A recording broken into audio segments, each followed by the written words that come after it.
We are live, I think. Vivian? We are live.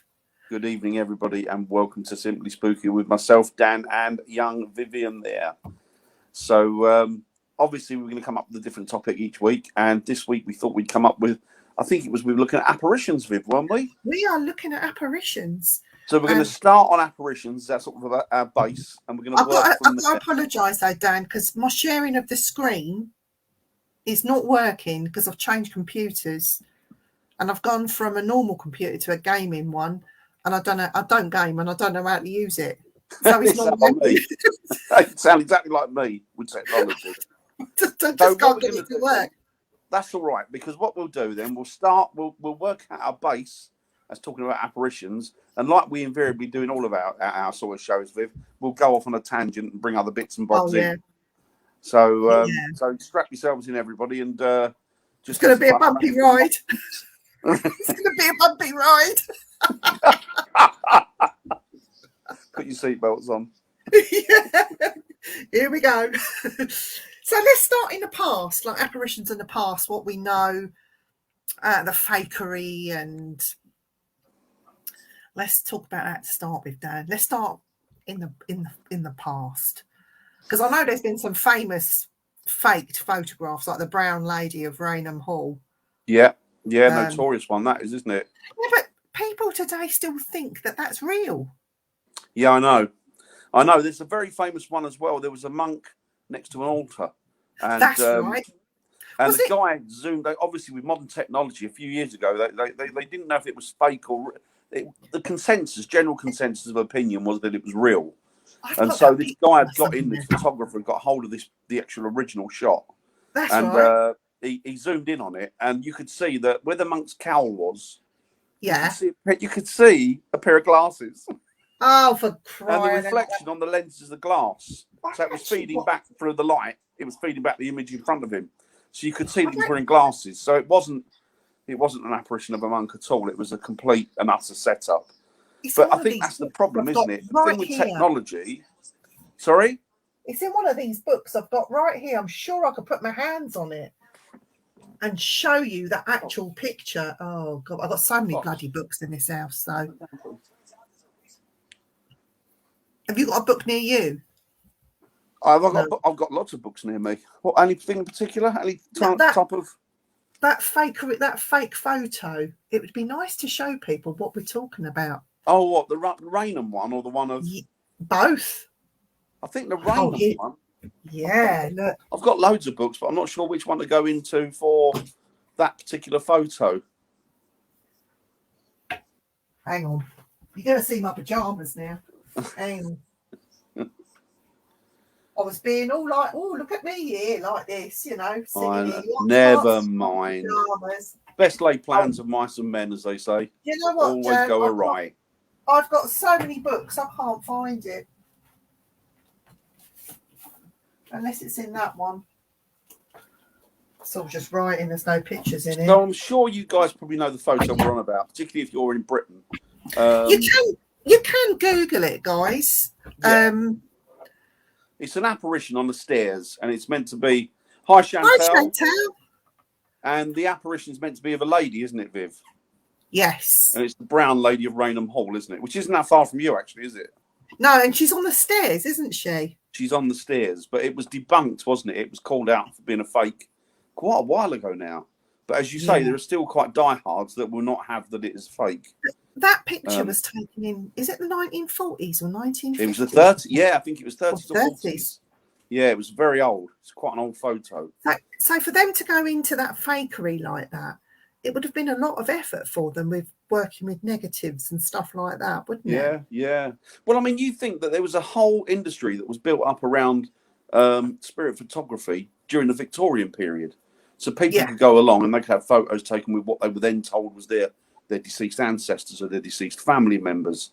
And I mean, today it looked quite crude, but at the time you could see how people would buy into it. So there's always been that element ever since photography's been here, particularly where paranormal is concerned. There's always been that element of trickery. And I think even particularly now more than ever, it's easy to put an image over an image or bleed something into another photo and make it look like it's actually part and parcel of that photo. Yeah. And people have come up to me over the years and said, I've got this photo. And I've always said, look, I'm not the guy you want to talk to. The guy you want to talk to is this chap here, who's a friend of mine, Mike. And he was a professional photographer.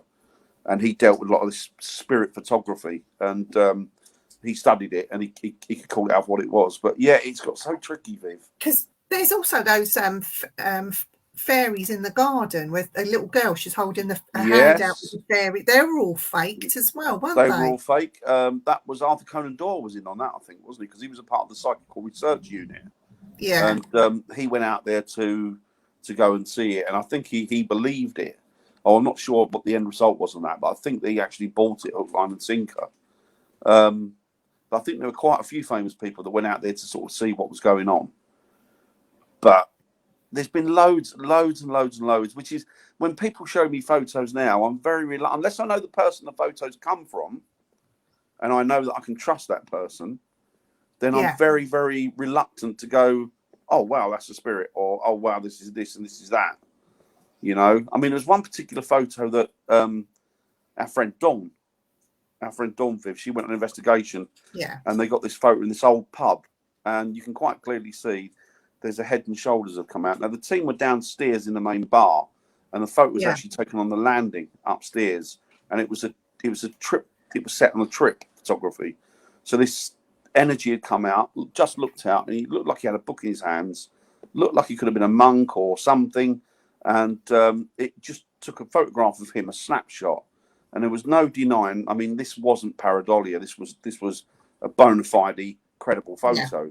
Now, because it came from Dawn, and it came from her team, you could go to the bank and say that what's on that photo is actually the real deal. But then, of course, anybody who doesn't know Dawn, of course, might not see it that way. I mean, she showed it to a few people, and a few people. This does annoy me a little bit when people turn around and say, you'll show them a photo that you know that you've been there when it's been taken, and you show them a photo, and they'll go, yeah, no, that's too good to be real.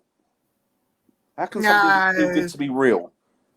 Do you know what I mean? I know Dawn, you know Dawn, and we know, and please excuse the pun, and Dawn won't mind me saying this, but she's a dizzy blonde. She wouldn't know how to fake anything. No. I'm surprised she knew how to even press the, sort the camera. Yeah, so I think a lot, and it was the team that she was with. I knew the team that she was with at the time, because she was there, and the photo was that, it was they could get it onto the computer straight away. You could tell that it was credible, and the team were all credible. But it does annoy me when people. Is this a picture of a full body apparition? It says most full body apparitions get proven to fake. Shadow figures, yes. Misfits, yeah. It was. It was. Well, it was a full. It was a half a body because the guy was leaning out of the room. Yeah. But he was also slightly transparent. So you could see the woodwork in the door behind him. So you could kind of see through him. But it was an incredible photo. I mean, it was incredible. And people called that out for being it's too good to be true. Hi, Lois. Hi, Lois. Hi, Jacqueline. Hiya, Jacqueline. And I don't believe that. I mean, why can somebody not take a fantastic image or photo of a spirit? Paranormal Nation Radio. Is that Ryan? I think it's Ryan, isn't it? Is it Ryan? I think it is Ryan, isn't it? But yeah, so it annoys me when people call something out it's too good to be true, or it's too good to be real. Why? Why is it too good to be real? Why can't it? In my years, Dan, you've seen a lot of the full-bodied apparitions that I've got, and I'll be honest with you, Dan, I cheat, and the way I cheat is I'll be somewhere, I'll link in with my guides, and my guide will tell me, go into this room, go up there now, and you need to take a lot of photographs. When I mean a lot of photographs, I'm talking just keep your finger on the press button and keep pressing it. And when I get home, because on that particular camera, the screen is cracked, so there's no point in even trying to look at the pictures. I just plug them into my laptop and I go through each individual one. Okay, and I've had partials and I've had full-bodied. The full-bodied have been incredible. in an old jail in King's Lynn. I got, and he's clearly a man sort of bent over. So he's looking at his feet or the floor, and he's wearing a long cape, but it's got that half cape over it. You know, I know. Yeah. You can't see his head. It's bent over, but he's wearing this old-fashioned cape, and he's in a courtroom, what would have been a courtroom. And so you put two and two together. Maybe he was a court usher. Yeah. Now, I was mucking around that day, and my guide told me, go upstairs, take these pictures. Scott's in there, right? And Scott was in there. He was the only person in there. And what I thought I'd do, and I was having a laugh, I'll do kamikaze take photographs. Yeah. So you just fling the door open, all the pictures, and then shut the door again. Because Scott was right the way down the back. You can see Scott's outline in the very far end of the picture, but in the middle, closer to me, was this figure. It's like he was walking towards Scott. And excuse me. Yeah. And I thought, like, this kamikaze, because I'd done it the once and got that full-bodied apparition. I thought, oh, I'll do this again. And I did it in a couple of places, and I have had full-bodied since then, and in notorious places like the Tower of London. I caught two apparitions full-bodied. Nery's caught a couple through the window. We are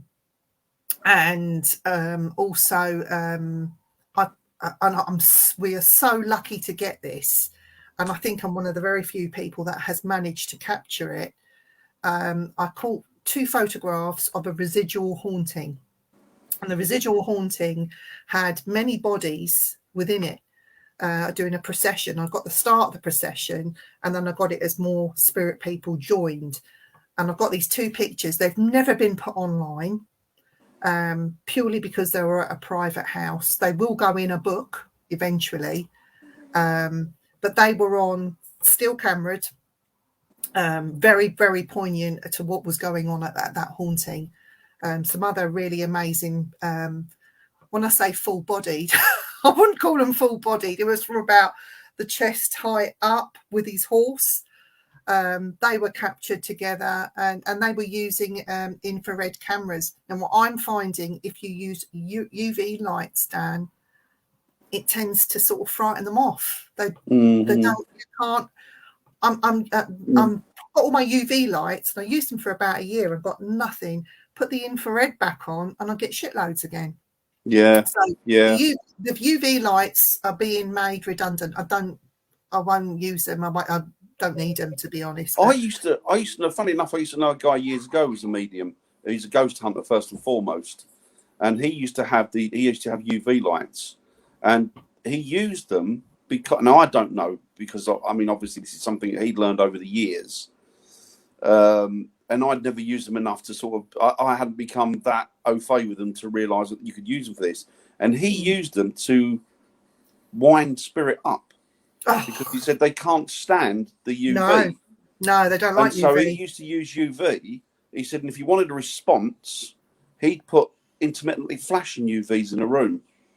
He said, and it's like somebody with kind of epilepsy being put into a room with multiple light. In the end, it will drive you so angry that they'll either flip out and have a fit or what have you, or they'll just lose it and try and smack their way out. And that's the way that he used to. Not something I'd like to do, but maybe UV would help people that think that they're being taken over and all that rubbish. Maybe sort of flashing the UV to help them dispel something, but not. I mean, if you're a serious ghost hunter, investigator, whatever you want to call yourself, don't use UV, because you're just not going to get anything, to be honest. No. Let's see what they're saying in the chat, Dan, because we've got a few. So Chantal says, I think an immense amount of energy is needed for a full apparition, but not impossible, especially around water. Yeah, I agree, Chantal, but I've got a theory about apparitions. I think it's not my theory, because if I've had it, a million people have probably thought of it. But my theory is that when you see, this is what I was going to say earlier, Viv, talking about apparitions, when one person sees an apparition but another doesn't, and then you'll get several people that see the same apparition at once, and people try and work out, well, how can that be? And I think that you're not seeing something that's actually, you're not seeing something that's there. You're seeing the image put into your head by spirit, and then what they're doing is your eyes then be used like a projector to pick up on that image. But how do you get pictures then? Because they get into you, they can get into the synapses of the brain. They can get into. No, you mean? Yeah, I don't know. I'm not saying they're all like that, but what I'm saying is that one of my theories is. Yeah. My theory is that you can, So Jacqueline says, I have a couple of photos which may have captured something. Yeah, I've never caught anything on photo, Jacqueline. I've never ever done that. You will, Dan. You will. You wait. I think the problem starts with, and I use this tongue in cheek, the paranormal entertainers who fake stuff. No disrespect to anyone. No, I think you're right, Lois. Yeah. What I don't get is people are quick to shoot down the normal person investigator, but will agree with the entertainers. Do you know what, Lois? You're absolutely right. And she's absolutely every time right. When you watch, if you watch proper, bona fide, down to earth investigators that go out and they'll, on YouTube, for example, they'll put programs together and they won't get anything, but they do it properly and as professional as they can. And they've got a minuscule amount of subscribers. But then you've got these people that go out there and they create such a furore and so many different aspects of fakery that their numbers, subscribe numbers, are through the roof. And people are actually and I think to myself, how can you buy that? How can you believe that? Yeah. So Chantel says, I've seen some great stuff on the live cameras at Accrington Courthouse when they stream 24/7. Yeah, exactly. I think what it is, Chantel, I think there's all different aspects to apparitions. I don't think it's one recipe fits all. No. She says that in the frequencies.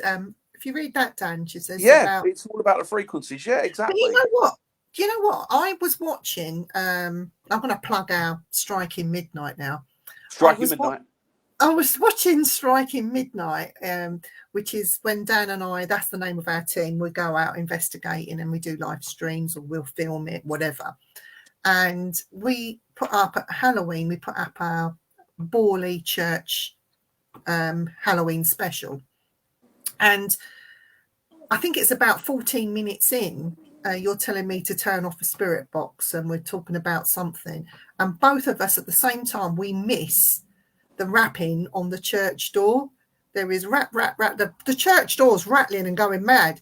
Neither me or Dan respond to it. Yeah. You don't even hear it at the time. Yeah. But going back and reviewing stuff, it's like, well, why the hell didn't we hear that? It was just as clear as day, and I was standing right next to it. And why did we not hear it? Is the sound also vibration? Are we not tuned into the vibration, but the equipment is? So the equipment picks the sounds up. We did when we did the Robin Hood experience in Nottingham, there was stuff on that I noticed, bangs and taps and all sorts of stuff that we weren't picking up on whilst we were there. No, I mean, a couple of them and it was us. Oh, this place is shit. yeah. And we weren't picking up on it. So are they working on different frequencies as well? The vibrations of the sound, because sound is a vibration, isn't it? Yeah. So is that a different? Who knows? I think there's many different reasons as to why people can see and hear. I'm not saying that. Do you not think though, Dan? When we go out looking for these apparitions, in our head we've got a mindset. This is what it's got to be, but in actual fact, it's something else. So you're going to miss it, or you're too busy arsing around with some paranormal equipment rather than just having the one thing and concentrating on that, i.e., your camera, if you like. And it could be. If it is your camera, you should be taking about 500 plus pictures. If you're going on an event, just take as many pictures as possible, preferably where there's not lots of people. But you're taking so many pictures. It's gonna take a day to. Because you need to plug them in the computer. No question of doubt. And you need to go through them one by one, delete all the rubbish ones, and the ones that really catch your eye, you're going to think, oh, hang on, that's not right. You're going to look at it in more detail before you press that delete button. And I think that's what people are not doing anymore. They're not actually analysing anything anymore.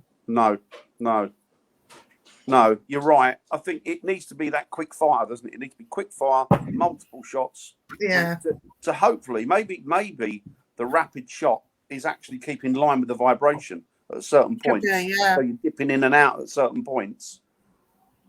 You I know, just think whenever people that don't levels want up, to. spirit levels with the frame Yeah. rate. They want to see it quickly. They want to see it on the night. They're not prepared to take all the pictures, going in each room, listening to your inner voice. Even if you know that certain rooms are reportedly haunted, go in those rooms. Go and take a shitload of photos. I mean, even if you think you know it's a waste of time, just do it anyway. Yeah. Because when you get home, and I think when you download all those pictures, you can't see them on your camera. You can't see all the fine details on there. Put them on your laptop at home, and that's where you're going to see. Oh wow, I've got this. Oh wow, I've got that. Absolutely. You know, Absolutely. and I think as well, people are too scared to post them on social media nowadays for fear of getting hounded or being discredited. Or I mean, I certainly don't put anything major up on Facebook anymore. No. I keep it all. It's not that you're. I mean, you know, don't you? You know that you were there. You took that photo. So as far as you're concerned, that's 100% the real bona fide, real McCoy. That is the proper article. Yeah. But then you'll always get idiots out there that call you out on it. You know? Or they'll steal your work. That's the other thing. That's the problem as well. Yeah. Isn't there a thing that once it's on the internet, then it's for free for all? Or is that wrong? Say that, but well, if you post anything on social media, anyone can take it because you're giving permission to do it. I mean, the only way I'm going to be sharing any of my stuff going forward after I had my intellectual property stolen is by putting it in books and things and writing blogs. And if they want to steal it, then unless they credit my name to it, which they didn't, they passed it off as their own work, which was absolutely. Yeah, I think that's. I think when you get to that point, you got to think of jacking in. So Chantel says this is often the case. Things on scene when reviewing footage that was not picked up on live. This I think proves the frequencies and sound waves, etc. Yeah, I agree, Chantel. I'm not accessible every human in the same way. Lois says I'm actually leaning more towards old school tax. Yeah, more than you, Scott. Yeah, I think. Yeah, I mean, I like. Yeah. I'm not. I like a lot of the analog stuff, to be honest with you. There is a little telltale signature on a sound wave that shows when reviewing footage that hints at something. Yeah. They're all valid points. People just want the quick fix now, and they're not ready. I don't think these ghost hunters of today are ready to work for their results. So they just want these quick fixes, or they just want to go live all the time. Yeah, going live is interesting and showing people where you are, but there's a place and a time for it. Yeah. I mean, I've been lucky enough, Dan. I've been in so many. I mean, I'm old, you know that, and I've been doing it for near on 30 years. And I've been into some places where I've been lucky enough to hear. I didn't see. So maybe I wasn't at the right vibration, but the headless horseman and the carriage going past. Yeah. I heard it. I didn't see it. And I'm glad I didn't see it, because if I'd seen that, he's a full-bodied apparition without his head. So he's not quite full. But if I'd seen that, I think it would have worried me. But other people have seen it in the past. Yeah. I didn't see it. I'm glad I didn't see it, to be fair. I heard it. I didn't need to see it. I think I would have shit myself. But that's the case. I wouldn't lie to you. I mean, that's the thing, though, isn't it? I mean, I've heard a few things over the years, but I don't know. I've probably found more evidence on reviewing footage than I have whilst I was at the investigation. But that's the way it goes. But you know that's what happens. But Dan, tell the truth. We went recently to a church, and we saw these things. Well, during the daylight hours. I mean, why people think these things happen at night, which is a myth. This was during daylight, and we saw these grey things just whiz past us very quickly. And you said, "Oh, Viv, don't worry about it. It's just your eyes." It was just starting to get dusk, wasn't it? And then it was just literally a flick over to darkness. And it was, I saw it. See them. And they were full-bodied, and there was 4 of them. Well, I say full-bodied. They didn't look human to me, but... No, they were quite unusual looking, weren't they? But the first one I saw out, because I thought, because I had a light on and I was looking through a lens, when you take that lens away and you've been looking at a light and it's dark, all of a sudden I thought it was my eyes just adjusting to and making shapes out of nothing. But then I saw another one, and then one zipped right past us, didn't it? Within 8 feet, maybe. And then moved so quickly. We both said, yeah, that was, yeah. And it was caped, wasn't it? It was cloaked. And it was like they were floating, sort of zipping past, weren't they? Yeah, like raggedy things they were. They were like raggedy things. And they were close. And there was one that stood there, didn't he? I'm saying he, it might have been a woman, I don't know. Might not have had any sex, but it was standing there, wasn't it? He or she was standing there, and it was kind of just getting looking closer. Yeah, getting closer. Yeah, because getting closer. So you have seen like a full-bodied something. There were 4 of them, but you did. I've seen quite a few apparitions. Well, I say quite a few. I've probably seen, not including that 4, probably about 5, maybe. Overall, 5 different ones overall, not including that 4. Yeah. But yeah, and they were like 2 of them were like proper people. Did they worry? Did they worry you when you see them though with your naked eye? No, it didn't. I think it was more or less. It was more inquisitiveness when I see them because your brain's telling you that thing that you're looking at, there's something not, as I said before, something not quite right with this picture. Your brain is saying there's something not quite right with this picture that you're looking at. And it's not that I might see one day. I'll tell you in a minute. You get hair stick up the back of your neck and stuff like that. I get like an intake of breath. It's like, I go, it catches you. Yeah, because it's like, whoa, what's that? But then a couple I've gone, well, one in particular, I went back to find her because I was on my own and it was driving back in the early hours. It was in the middle of farm field, pitch black, nothing around. And see you later, Lois. Thanks, Lois. Good to speak to you. Soon. You cannot download Spirit Box. Go to a haunted location and call yourself a paranormal investigator. There's a lot more to it. Yeah, absolutely, Chantal, absolutely. I prefer static cameras because I rely on movement, even orbs. Yeah, showing dust is moving differently in general to direction movement. Can only be validated with a static mounted camera. Yeah, fine. Yeah.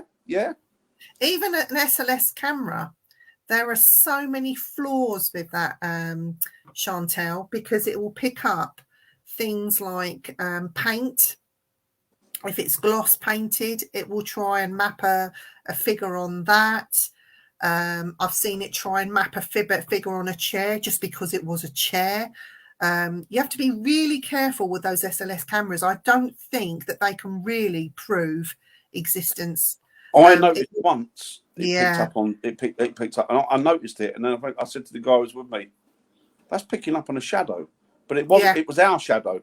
Yeah, that was picking up on the silhouette of us. That was kind of and what people seem to forget is the SLS camera was actually it's an Xbox game.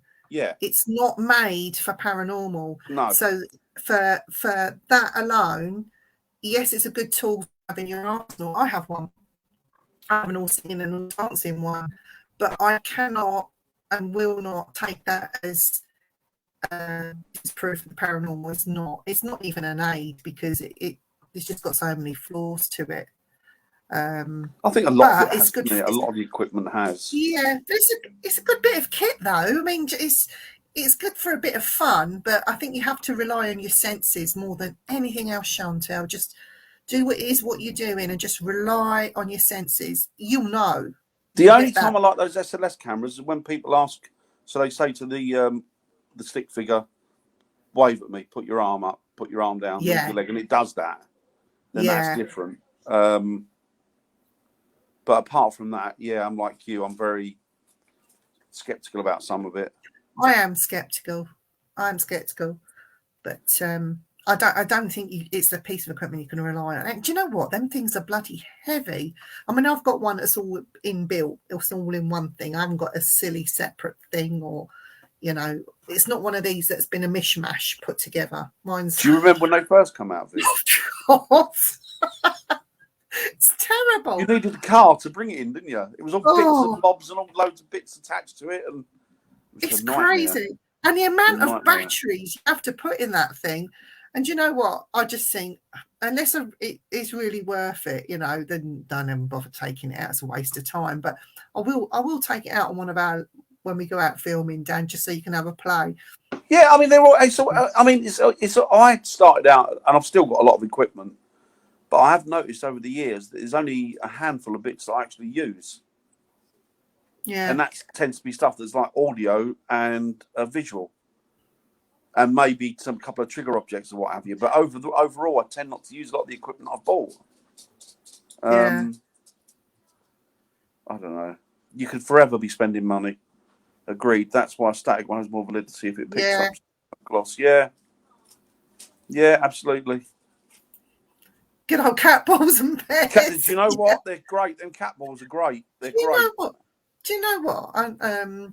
I was looking for. They used to do them, and I don't even know if you can still get them. Oh God, we got Wild Bill. Hello, Bill. Hi, Bill. EVP is oh my cool. God. Do you know what? Dan, tell them about your famous EVP, because I just think it's hilarious. What one? When it called you the W. It was Ghostbox, and there was a recording as well. We did a recording. We did Ghostbox.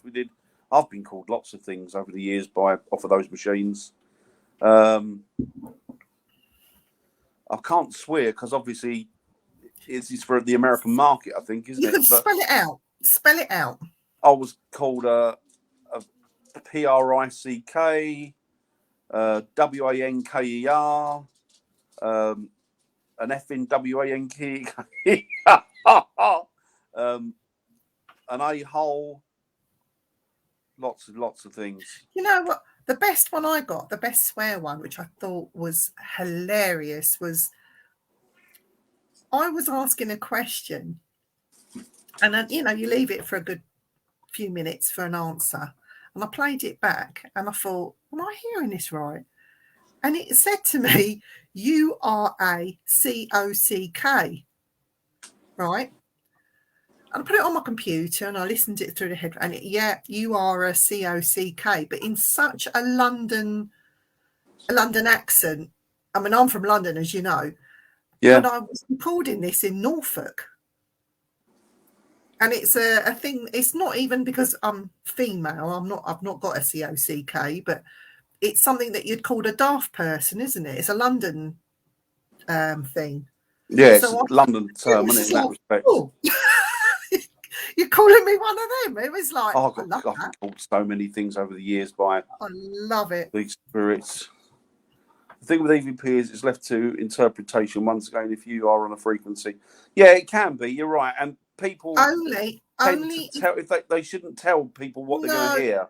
I think it's only if you're using things like spirit boxes, because that's not an EVP. No, a spirit box is nothing like a voice recorder, and if it's a clear A class EVP, you get some good ones that are it's not left to interpretation. Yeah. It's so clear for everyone to hear. Cockney, Cockney, yeah. They all seem to think I am one, Bill. I don't know what's going on. I keep getting called out by them all the time. Yeah, but Bill wears a dog collar. It looks like he's got a cross around his neck. So is it somebody that's anti an atheist or something like that? That's doing that? I just think that they're like living people. Some are nice, some are arses. Yeah.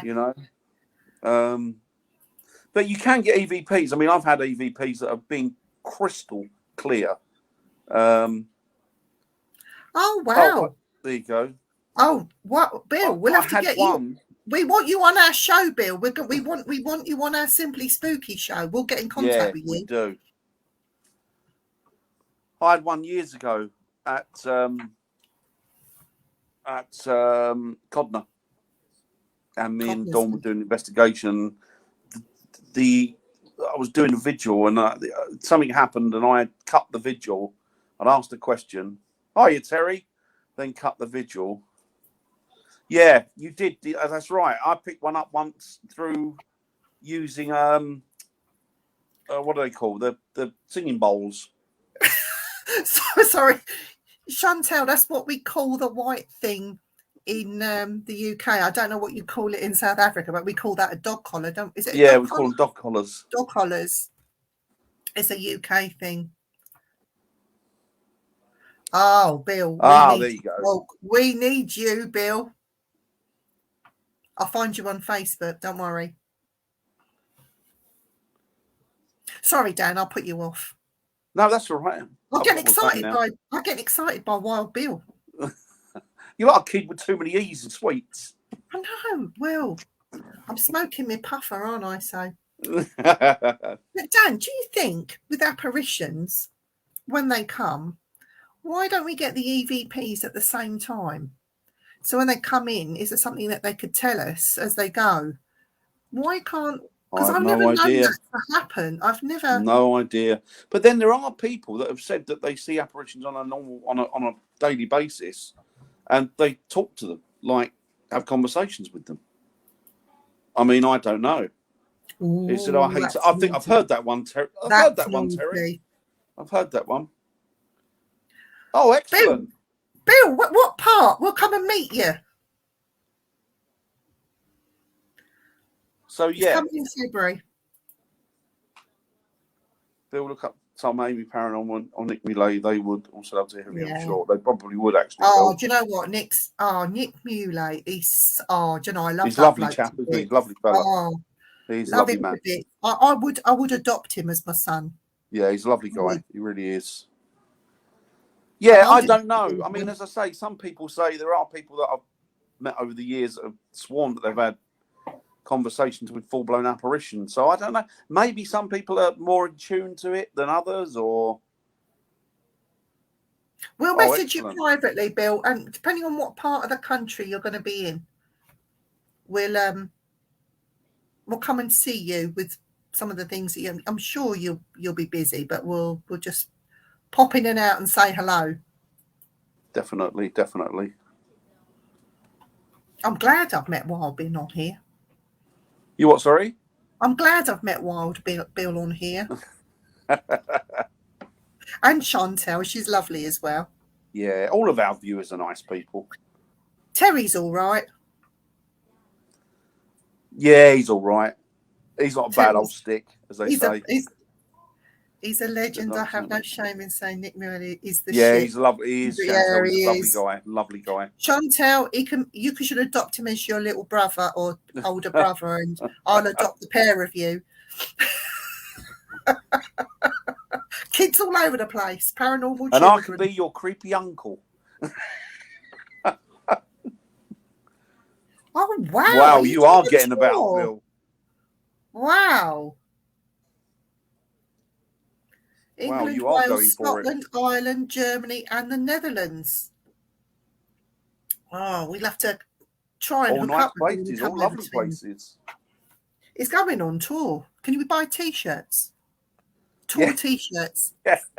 Wild Bill on tour. T-shirts. Yeah. That'd be cool. Very good. Excellent. Oh, well, good luck with all that, Bill. Yeah. Good luck with all that, my friend. Definitely. Now, we'd love to have you on our Simply Spooky Show podcast. Talk about exorcisms and all that sort of stuff. I'll tell you, I'm very, very interested in all of that. And so's Dan.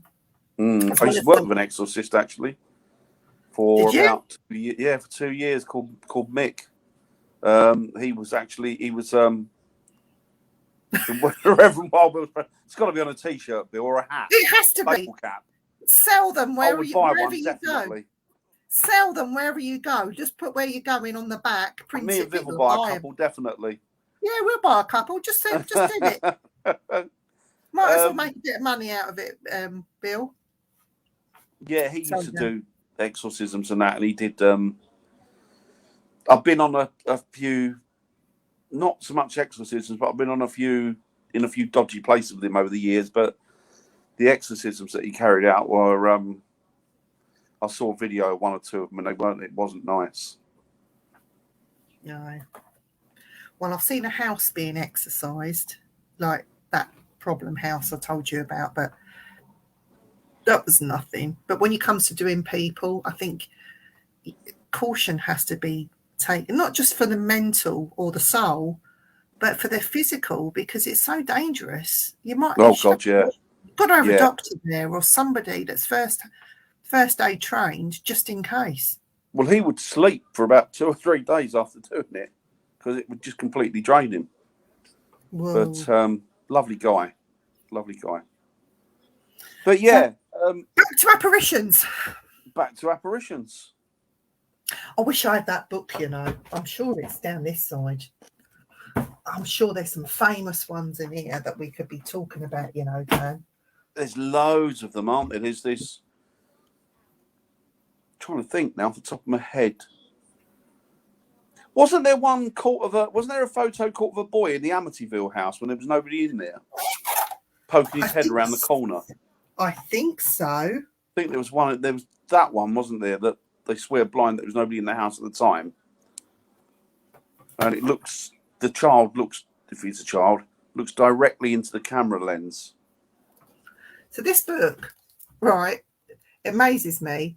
It's called The Afterlife: The Complete Guide to Life After Death. How would they know? That's like the book in Beetlejuice. How would like you the know? manual for life after death. This one. Oh, the Hamlin Book of Ghosts. This is one of Norman Fahey's. Here we go. It's got some old ones in here. I'll see if I can find some pictures. You carry on talking for a minute. What do you think, Viv, of apparitions of inanimate objects? Oh, well.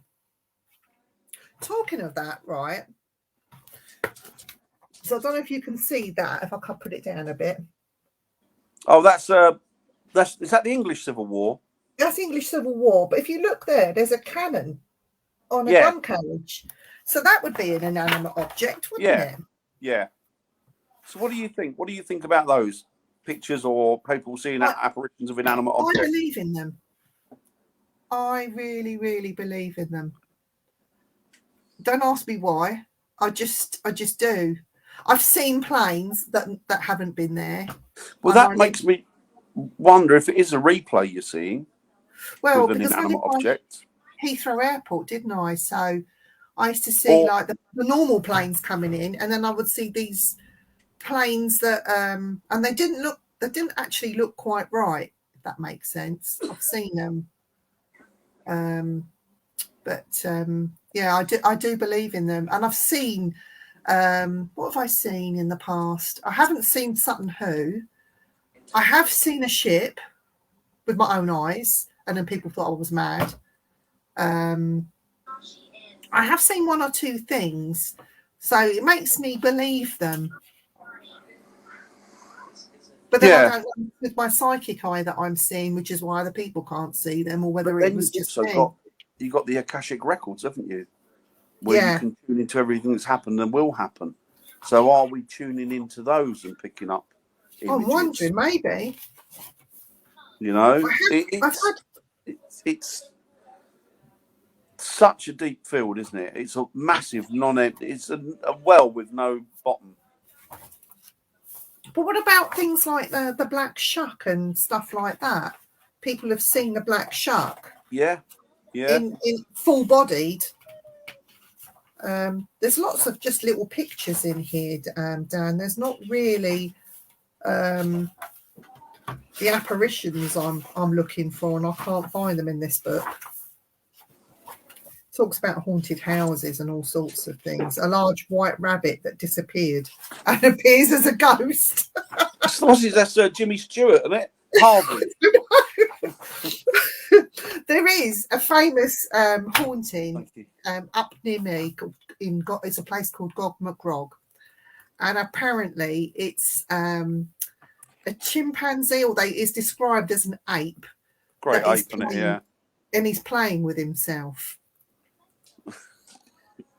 and that's how he appears. This ape that's doing whatever he's doing. But That is everything to me. No, unless I see it for myself, I'll have to take you That'd be there, everything Dan. to me. An apparition playing with us.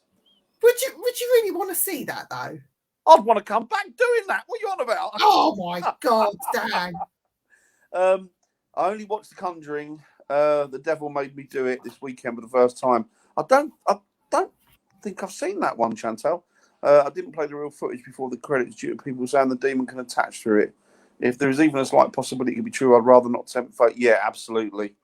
To be honest, Absolutely. right, and this is just my opinion, so please don't shoot me. I don't think Lorraine Warren and Ed Warren were completely innocent of what they did. They're not telling you the whole truth. Not with all of it, some of it. They lied about the Enfield haunting. They had nothing to do with that, which makes me wonder what else have they lied about. Now, I love Ed and Lorraine Warren, and I've got all their books. They're up there on that shelf. And I love Lorraine Warren as a person. But I don't think that they told you the absolute truth because it was about the moolah, you know. So I would take anything that you see, especially the ones where The Conjuring and all those films, they add a bit extra into it for Hollywood. Yeah, it's a poetic license, isn't it? It's artistic. Yeah, license. when I was talking to Carmen Reed about The Haunting in Connecticut, if you've seen those films, she was telling me how much of it was made up for Hollywood. Yeah. And there was one famous bit in there, like when they open a tin and you see eyelids in there, that somebody had cut the eyelids of all the bodies and put them in this tin. Well, actually, it wasn't true because she told me that it was just full of false eyelashes that they stick on the women, you know, to make them look pretty. So how much of it do you take? If you want a real good scare, then you've got Hollywood. Hollywood doesn't really help the situation, does it? Then you've got the press as well. It's all sensationalism, isn't it? Yeah. I'm tagged as a skeptic believer. I've seen and experienced paranormal, but I need to... Yeah, I'm the same as you, Bill. I mean, I don't, as I always say, it's not the paranormal I don't believe in. It's people's interpretation of it. So Terry says, the one saw was what got me in this. Yeah, exactly. Yeah. Terry, was that the one, the Book of the Recently Deceased, that was it. Terry, was that the one where you were standing with your friends on the bedroom floor and the legs went past you to the window? Was that the one that, if I remember rightly? Was it you that was over at your friends and you were all staying? Bob Bill, good investigator and seeks to prove evidence only when it can be debunked. Yeah, absolutely. Yeah, you can't take something to the table unless you've stringently explored every possible avenue of it. Otherwise, people will pull it apart. This stone tape theory, I'm about to blow this completely out of the water because I was asked by someone quite famous over here who wrote a book about the stone tape theory and said to me, he was telling me all about it. And I said, well, let me tell you something now. Because he asked me why you don't see ghosts of dinosaurs or cavemen. I know a group of people that went night fishing, and on the private area where they went night fishing, there is in the middle, there was a like a mini island, if you like. Not a small one, it was quite big, you know, ducks, geese and that lot stay on there. And there were caves small little caves on there. And there was about 9 of them that were 9 or 10 of them that were on the bank night fishing. And as it got dark at dusk, they saw, which every single one of them said exactly the same. They stood there, mouth open, watching what looked like cavemen coming out of this hole, walking around, picking something up and carrying it back in. And all of them watched them.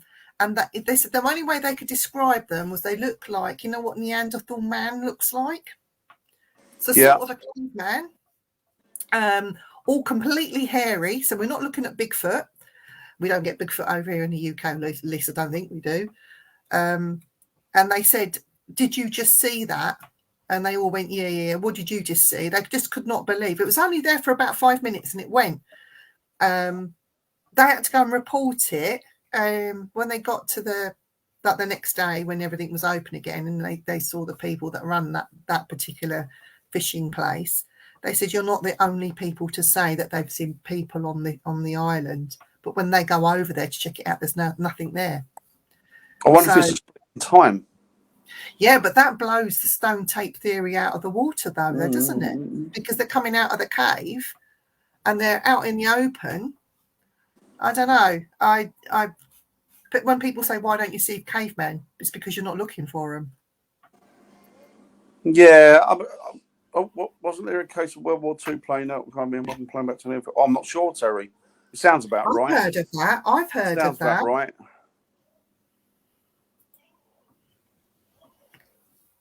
Yeah, me as well, Bill. Me as well, yeah. You remember sitting doing the graveyards? Oh, no problem, Chantel. Chantel. Have a lovely day horse riding. Yes, you take care and stay in touch. Have a great day, Chantel, and thanks for tuning in. Take care. We'll Bye. Soon. Have a great day. Oh, she's lovely. She is. I'm going to doctor she's lovely. Oh, that's more than me, Bill. 40 years. Wow. That's more than me, Bill. A monkey spanking a monkey. Yeah, I'd tell me quick kit after that. I'd be gone. You saw a monkey? Yeah. Yeah, he was the one that saw the legs, Dan. Yeah. So I thought I remembered that. Yeah. Yeah,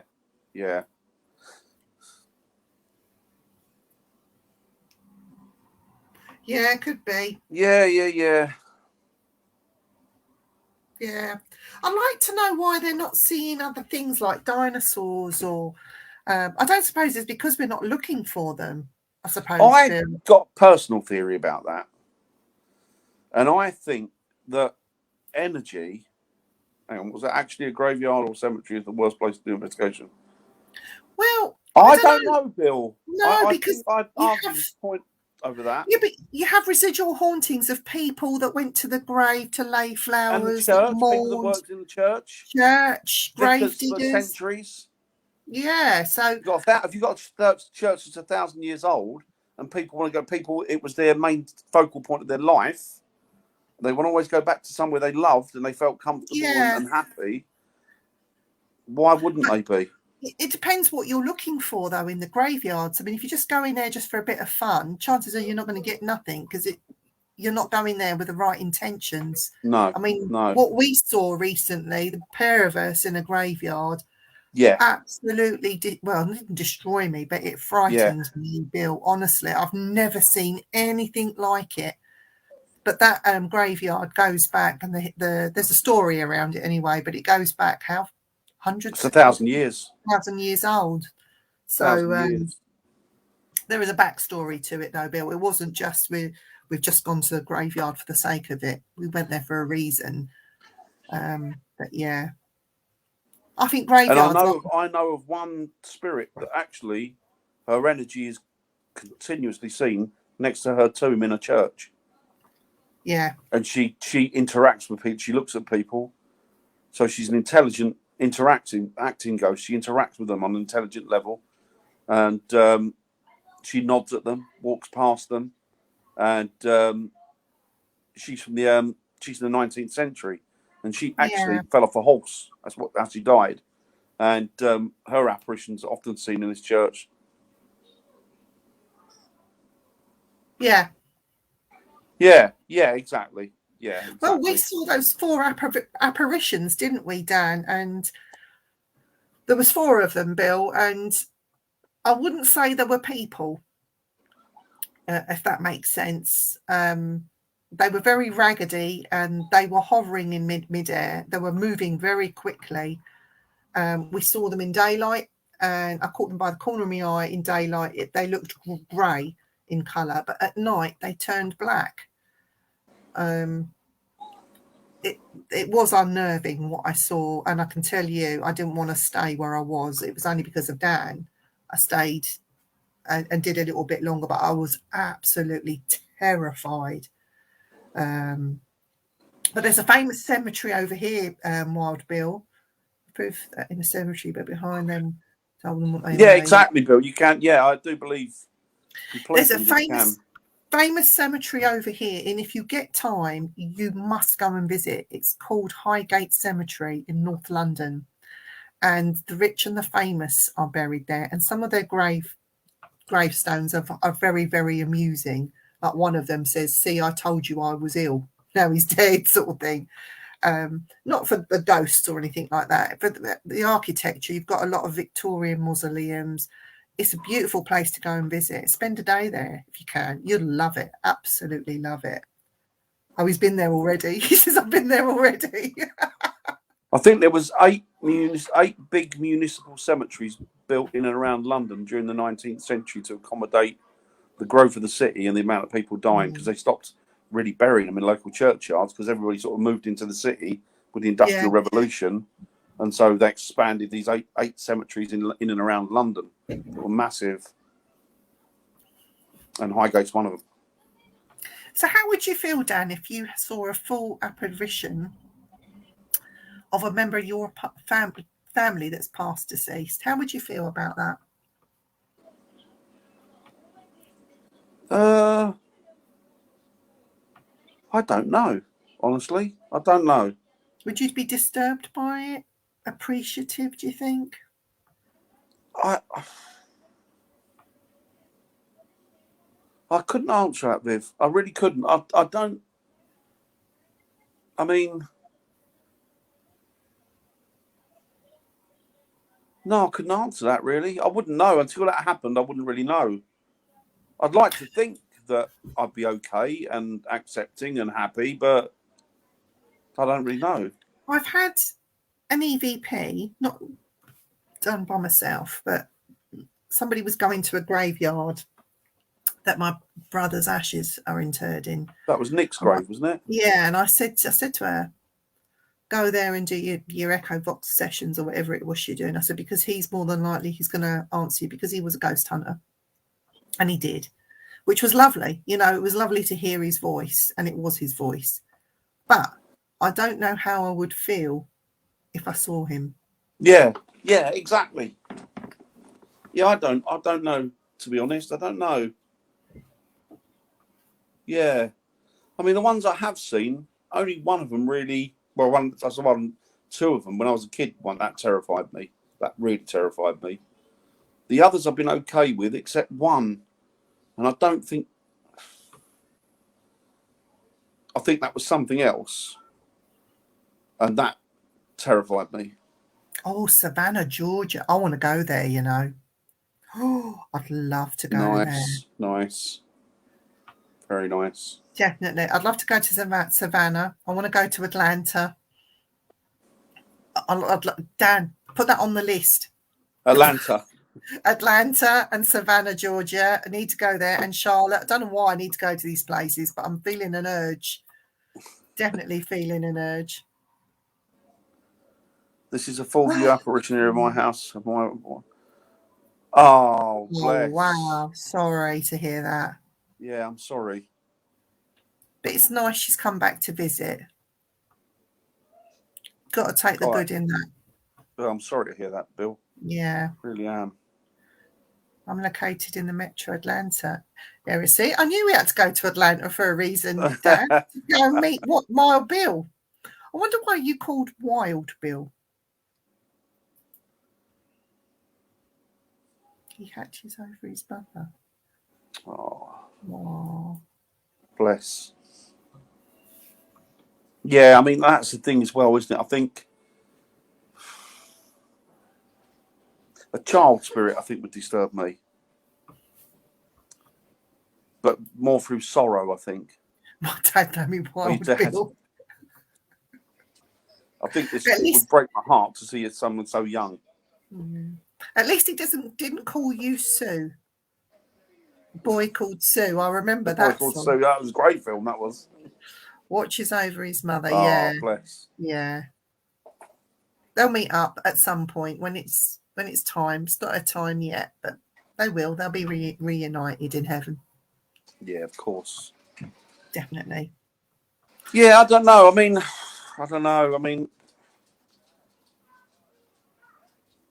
you get people that say, "Well, I'm not frightened of things like that." Obviously, I mean, I've never seen enough yet to know if I was. Some things have terrified me. Oh, that's terrible. Young, Young so guy, young. awful, awful. Yeah. Yeah, I've not seen enough yet, I think, to know. I mean, people that annoy me, the ones that say, "I'm not frightened of anything." You think, really? Really? No. Do you know what? I've been frightened a couple of times. I've been crap scared a couple of times. Even in my And then other times spiritual I've been work, okay. though, Dan, Sorry? even in my spiritual work, I've been frightened because they put like obstacles in the way for you to get over so you can move on, and it is frightening. And in the paranormal, well, you saw how I reacted, how frightened I was, and that was genuine. I didn't put that on. I think a lot of it, Viv, as well, is to do with the shock that logically you know that you shouldn't be seeing what you're seeing. So it's not just the fear of not understanding. Like, I don't understand this. This shouldn't be happening. Why is this happening? I mean, the guy that I saw a few weeks back, who was in the bushes, 3 o'clock in the morning, freezing cold, raining really quite heavy. Yeah, you're right, Bill. Yeah. Awful. I couldn't breathe when I saw him. And he didn't look like any apparition to me. I knew by the look of him, it was odd. It was something not right. Yeah. He wasn't, but it didn't look like an apparition. And he was there and he was completely butt naked and he was crouched, just looking out of these bushes. And I made eye contact with him. And as soon as I saw him, as soon as he made eye contact with me, the hairs, this is going up now, the hairs went up on the back of my neck. It felt like I went icy cold and I had trouble breathing. It terrified me. And normally, if I'd have seen anybody 3 o'clock in the morning, drunk or what have you, that wouldn't have bothered me. But can you imagine if it's terrified you? What would it have done to me? Oh, you might be all right because I don't think it was a. I don't think he was a spirit as such. I don't know what he was, but there was something otherworldly about him, but not in the spiritual sense. There was something odd. Yeah, but they can hurt you though, Bill. Do you know what people say? All spirits can't hurt you. I disagree. I think they can. I've had things thrown at me. I've had attachments. I've brought attachment home. I got attacked. I got physically attacked. I got lifted up by my neck. And it's made me very cautious. I mean, that happened. I mean, I was very blasé with it all, and until about 2 years ago, when that happened to me, it's made me think, reevaluate the situation. Careful, yeah. And I'm a bit worried now what I'm going to run into. I mean, even if it's with helping other people. I actually got pulled out of bed by my elbow by a spirit man that was bending over me wearing a tweed coat and glasses. And then Luke got pulled out by the same guy, didn't he? About a week later in the other bedroom. Yeah, he got pulled out by the same guy by his foot when he slept in that room. That was ridiculous. I wouldn't call that poltergeist. I would call that being attacked by spirit. If they're doing that to you, getting your attention is one thing, but to actually do that, that is something else. I mean, they had major problems in that house. I won't bore you with all the ins and outs of it, but yeah, I really do worry about what they can do. And they even took objects like a K2 meter, like they were playing with us. They took it off a bench. It was gone for about 10 minutes and then they put it back in the same place. All this sort of stuff. Like, if they have the physical energy to make something disappear and then put it back, they're very, very strong. And I wouldn't necessarily respect them, but I would be very wary of what they could do. Yeah. Yeah, I bet it does. I bet it does, Bill. I don't understand. Why would they be pissed off by it? You know? I guess the negative energy, some of them. don't like the church or don't, Yeah, but you don't need to sort of be nasty to somebody just because they're wearing the clergy outfit. In fact, that you'd think they'd be more respectful. I mean, when I saw Father Eastwood, I'm not Catholic. He was Catholic. He was an exorcist that we got called in. Even though I wasn't Catholic, I asked him to bless me and to bless my rosary. I've got a rosary. I'm not Catholic. It was just extra protection to take with me into that house. Because we met up with him because we had to give all the paperwork and write a report for him to take to the Vatican. It had to go through the processes to be able to get him in to have a look at the house. But he was a wonderful man. And even though I wasn't Catholic, I respected him. He blessed me. He blessed the work that we were doing and trying to help the people in the house. I'm a spiritualist medium, so he knew what I did and what I was about. And yeah, I just loved him. I just loved him as a person, even though I'm not Catholic. Work that out. You're more Catholic than me, Dan. Born and brought up one. Born and dragged up, I was. Oh, this is negative energy. Negative energy, Bill. Yeah, exactly. Yeah. Spiritualist priest. Yeah, see, that's a... Yes, I agree. Absolutely, Bill. Absolutely. I agree. Absolutely, Bill. I agree completely. I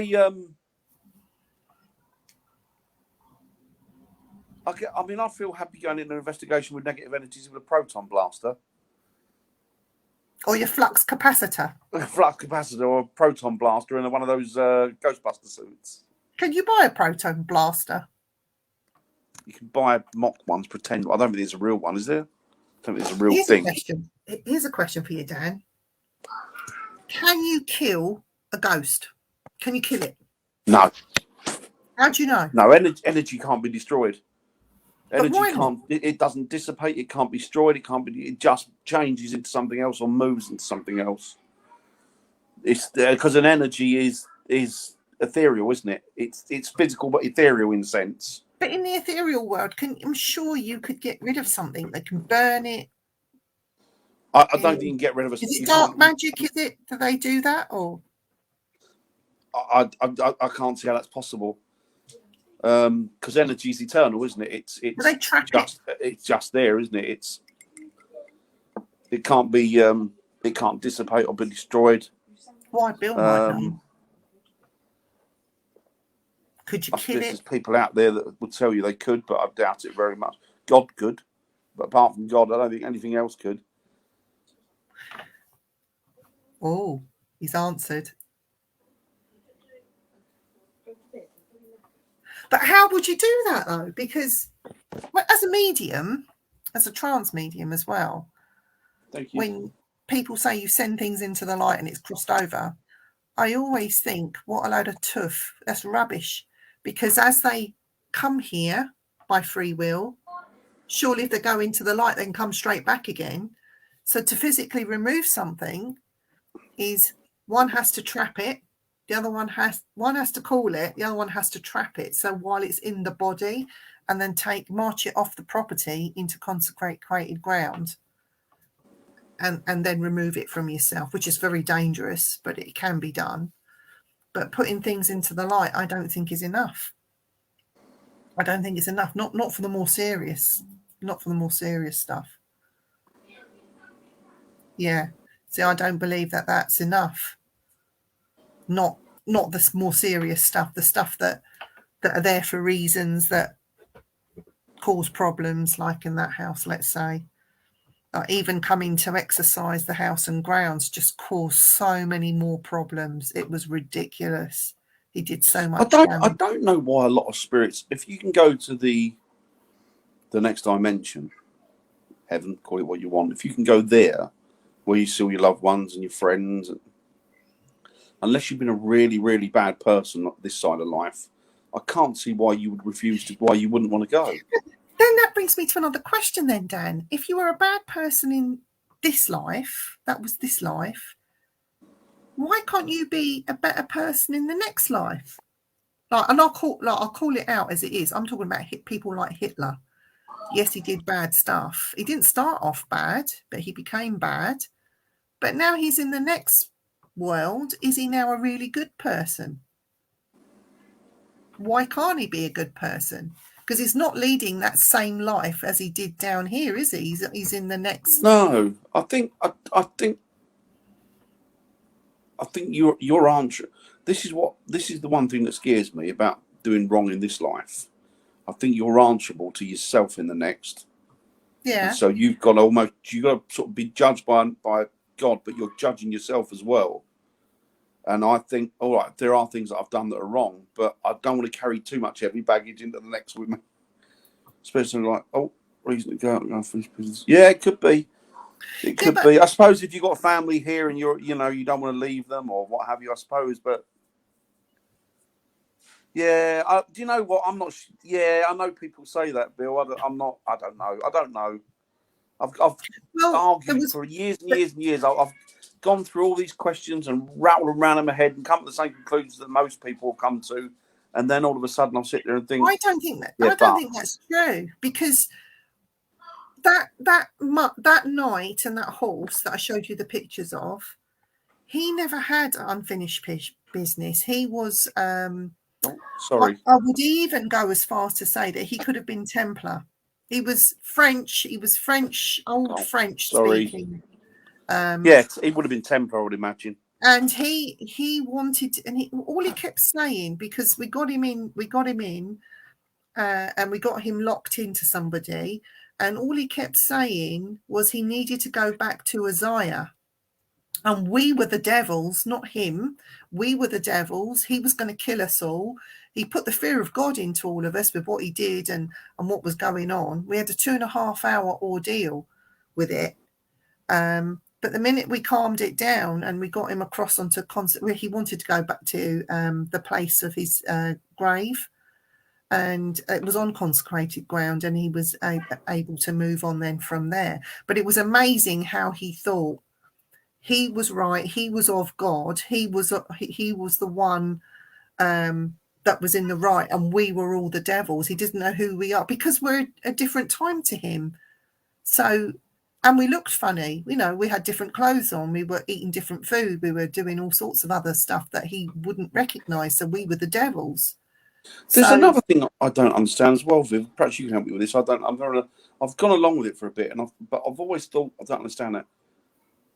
How can you not know you're dead? I don't know. Perhaps they don't know. Perhaps they don't know they're dead. Yeah, but what worried me though, I think they probably do. But Dan, what worried me is he was managed. He crossed over, but we didn't see the horse at the time. So I'm hoping he took his horse with him. They would have. It might be one of the same energy. So crazy. We don't know. Did you say Templar? Yeah, it was a Templar Bill. It was. Yeah, it was, and it was frightening. I mean, he had it was helmet, as in Knights Templar Bill. Yeah, but it was funny because this cut. I'll show you on my eye. You have to excuse my dark circles, but he had a cut that went from here, sort of in here, right across there, and the person that had him. We got him to go in, his face dropped and the cut appeared, and we had blood all over his face and down his neck. At the time of him crossing over, we came back and the blood was still on his face. And I threw him a towel and I said, look, just wipe that blood and snot off your face. And he did. But when he looked in the towel, there was nothing there. And then when he looked on his face, it was back to normal. It was just crazy. A crazy, crazy time. Yeah, I suppose so. No, I know that, but eventually, like years later, so there's a Victorian woman walking around your house, for argument's sake. Does she know she's dead? She's been here over 100 odd years. Okay, I get it that they've got no perception of time because they're outside of that. Time is just a construct. But if you've been around for that length of time and you've seen all these families come and go, and it's your house, and they're not interacting with you, and you get the hump and you push something over and then they get frightened, surely you must have some. How long does it take for the penny to drop? You're dead. But you did. You know what I mean? I mean, how long does it take for that penny to drop? I don't buy into that. I'm afraid that. I mean, I can understand it instantly. Oh, are you? Oh, there you go. Oh, do you know what? I could show you that picture. You'd love it. Honestly, you would love that. I've got him. We got him. His head and his shoulders and his horse. He's actually holding his horse like that, and we got a picture of that. It is just amazing. I love it. Things that make you go, that's a song, isn't it? That's an advert, wasn't it? Things that make you go, It might be a song, actually. But yeah, McDonald's? I don't know. There's some of these ghost hunters come out with the most ridiculous things. Yeah. And I think to myself, of you listening to yourself, you know, it's like what annoys me as well. I always say, look, we're here in love and light and respect. We're here to treat you as you know, we're not going to hurt you. He probably knows you can't hurt him. He's a spirit. What are you going to do? He knows or she knows that you probably can't hurt them.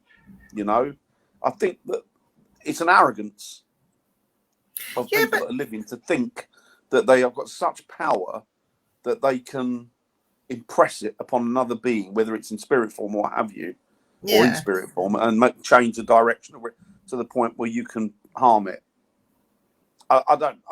There's so many things that ghost hunters come out with, and I sit there and think, what are you doing? What about these ancient spirits, though, Dan? Because I'd like to see a ghost hunter, or how, like the jinn thing, one of the most ancient spirits ever recorded. How are they going to deal with a jinn? Yeah, I wouldn't go near one of them. How would you get rid of? Yeah, even with a jinn, I wouldn't even. Wouldn't go near one of them. Yeah, exactly. Yeah. I'll have to try and dig that picture out and send it across to you privately, Bill, so you can have a look at it. I think you'll find that absolutely fascinating. The Templar Knight with his horse, and you can have a look at his helmet and tell me what you think. But he's old. He's old French. I think if you start buggering about with gin, you're going to bring your whole world of pain upon yourself. Yeah. That mental, physical, spiritual, psychological, that you don't want to be even get involved in. And yet, I don't know, people don't, a lot of ghost hunters, ones that I've met, don't really understand, they've never heard of them. Don't know about it, no. And you think, you don't know, like, the only way you can explain it is like a genie. You know, that's the only way that you can comprehend it.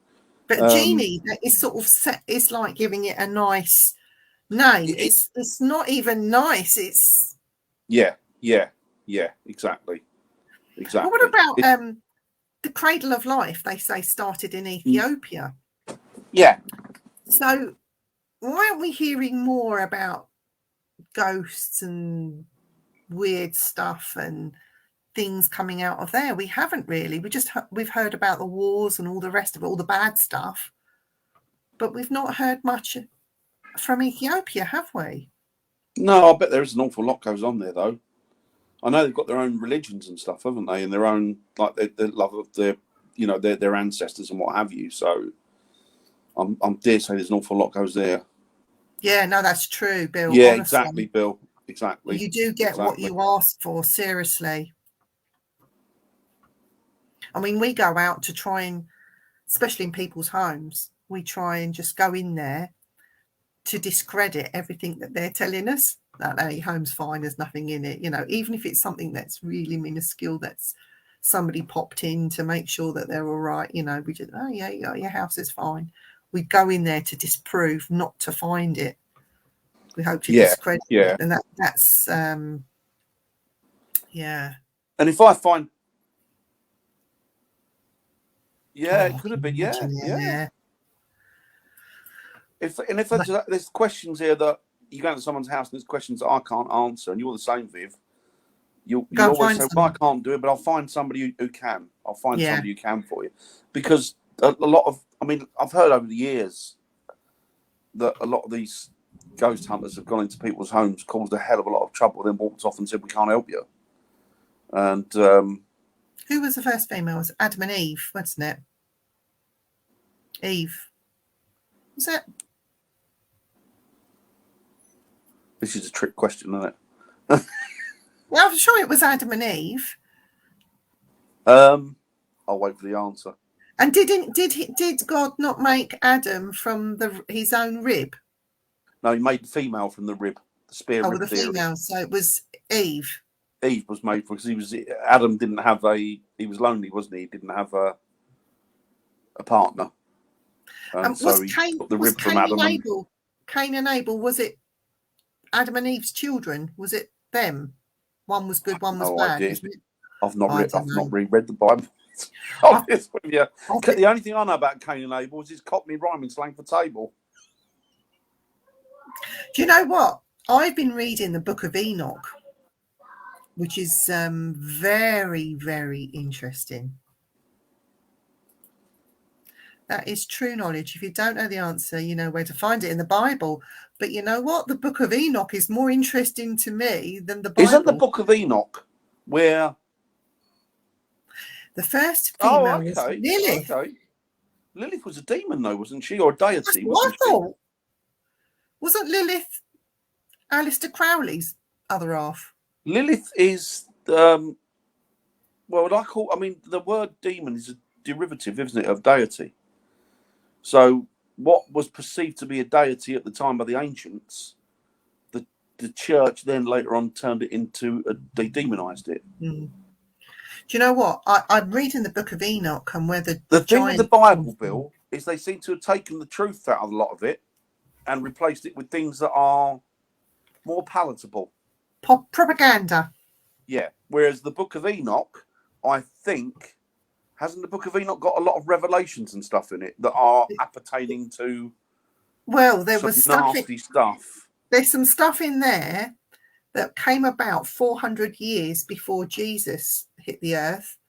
And then when Jesus is saying all these things, it's verbatim from the Book of Enoch. And didn't they try and burn all the copies? But one copy was found in a cave in Ethiopia, of all places. Yeah, it's odd, isn't it? It's and you've got the Dead Sea Scrolls, haven't you, as well, which they reckon there's more of them out there. And why are they hidden in the Vatican? Why are they being hidden there? It makes you wonder. Who knows what they've got in that Vatican? They've probably got some weird ass stuff in that Vatican.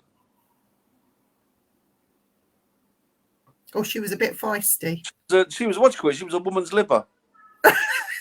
Don't you start on about women's lib. Do you know what? We'll be getting ghosts.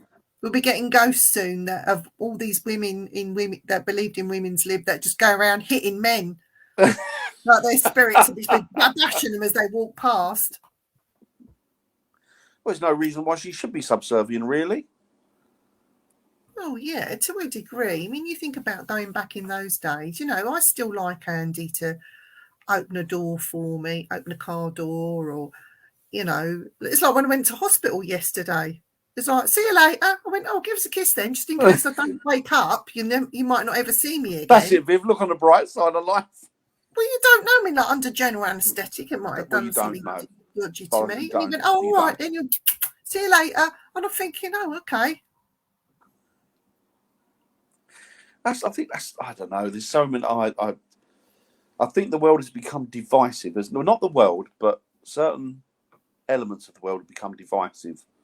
And people are concentrating more on what divides them than what unites them. Yeah. I wish people wait. I'm not going to get political at all, but I just wish people would wake up and smell the coffee, as they say sometimes, and see that the real problem isn't each other, but somebody higher up.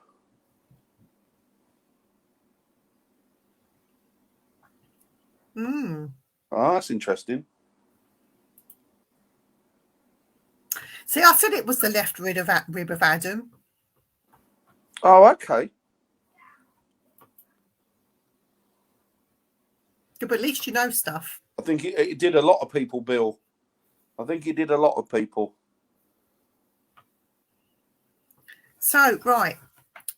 Apparitions of people that died in circumstances of murder, because that does happen. And some of these apparitions have come back to lead people to their killers, because there have been Yeah. some recorded Yeah. ones, haven't they? And it's not done through spiritualists. It's actually them showing Yeah. who Yeah. did it.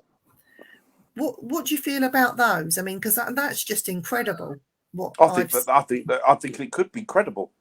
I have no reason to disbelieve that a spirit energy would come. I think there's a famous court case, isn't there, that was actually, I think it was over here, a long while ago now, maybe 19th century, where the testimony from this person that got the testimony from the spirit was held up in court as evidence. And it was a conviction on the basis of that, because the evidence that was related to this person was then borne out as fact. Yeah. So I buy into that completely. I think that they could easily come back and relay that information to. Which one? Because you said something about the Pope recently, didn't you, Dan? This is why I'm laughing. This one now, yeah. This one now. I mean, I've never been into the religion anyway. But this one now, I'm not. Is that the doesn't German make me one? happy. Let's just say that he puts the fear of God into me somewhat. Is he the I German one? I think he's not what people think he is. Is that Pope Benedict? No. No. No. There's talk of, at the end of times, the Black Pope coming to the throne, who isn't what people perceive him to be. So he'll be the devil. And there's talk about this one being the Black Pope. Well, not the devil himself, but an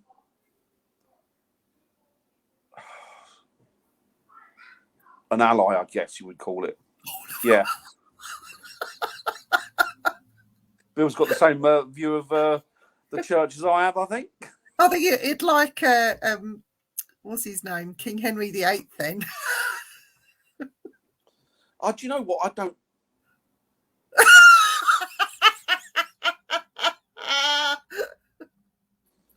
I think people should forget religion, just be spiritual, and the world would be a lot nicer. Well, you know what, Dan? Just spiritual. I can take a little piece from every single religion, and I mean every single one. A little piece from that, little piece from that, little piece from that, little piece from that. And because I do that, I still believe that man should be responsible for their own actions. It doesn't matter what you do, good, bad, or ugly. Be responsible for your own actions, and don't do them. And then go to the church and ask for forgiveness. And if I tell you, I think you're right. You're right. As my mum used to say to me, God gives you reason, use it. Yeah, that's why I became a Satanist. I mean, I'm now a Satanist. You know what? People want to, whatever.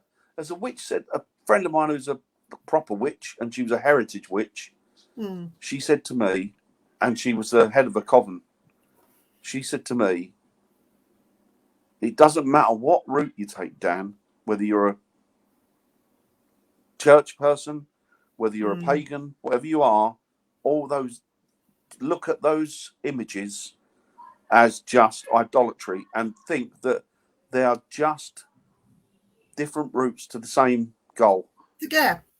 And it's like my Satanism. Right. My Satanism is it's all about celebrating man and the life of man. It's nothing to do with demons and stuff like that and carving up babies as sacrifices. Nothing like that at all. I mean, people are very misconstrued about that.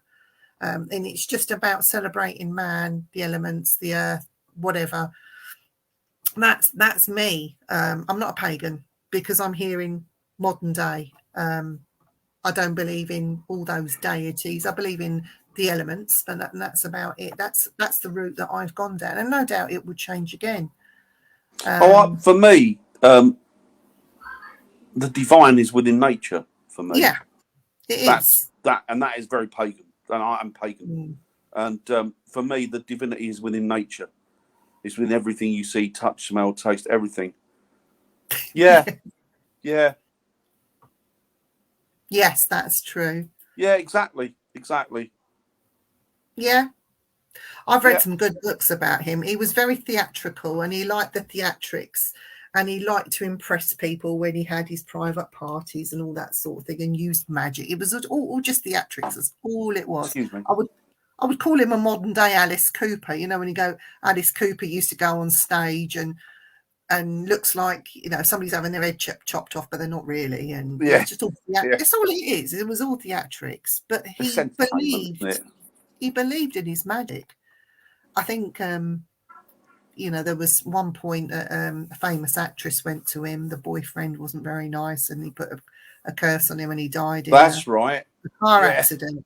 And Marilyn Monroe, that was another one that he was seeing, and you know, I think it was just all theatrics to impress people. You know, I'm not one for impressing people. Either you like me or you don't. I don't really care. You know. No. I think most people are nice, to be fair.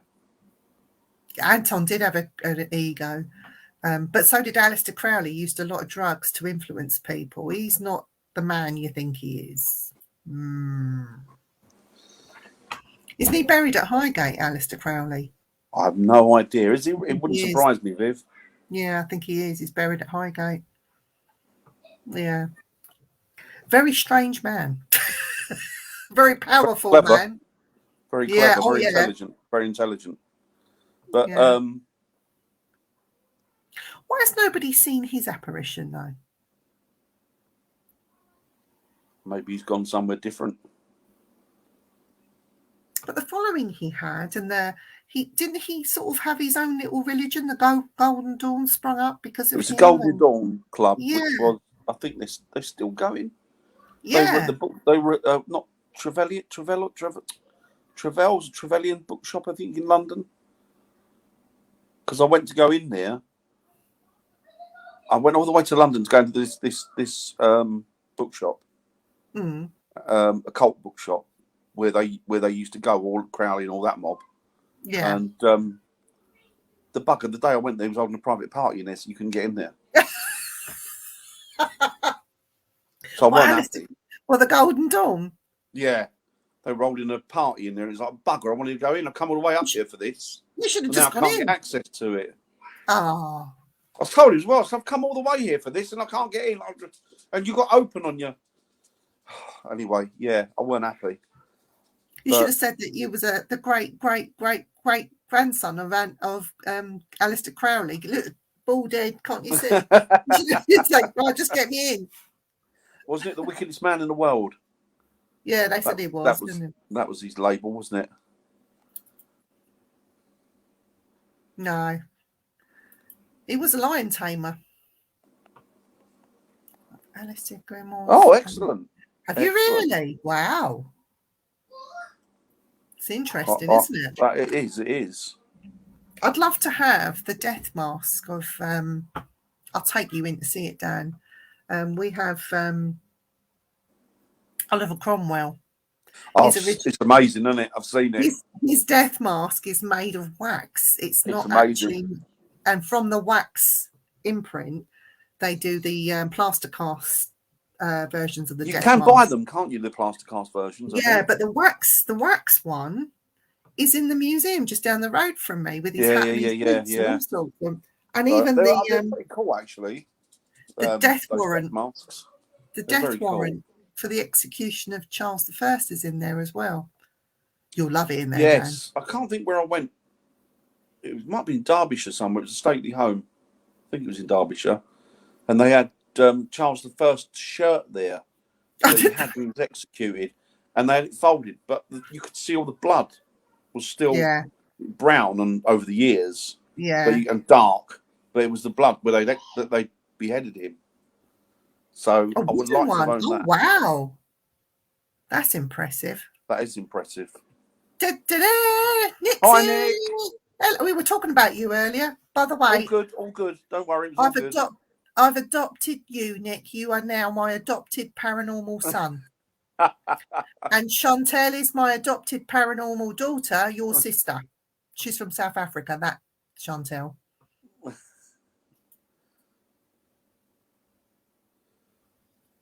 Have a lot of Yeah, strange. the strange things are the best things, Bill. Definitely.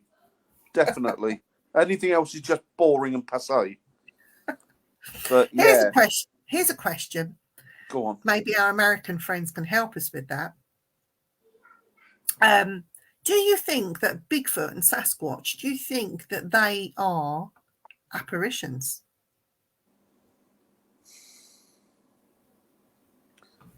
No, Why not?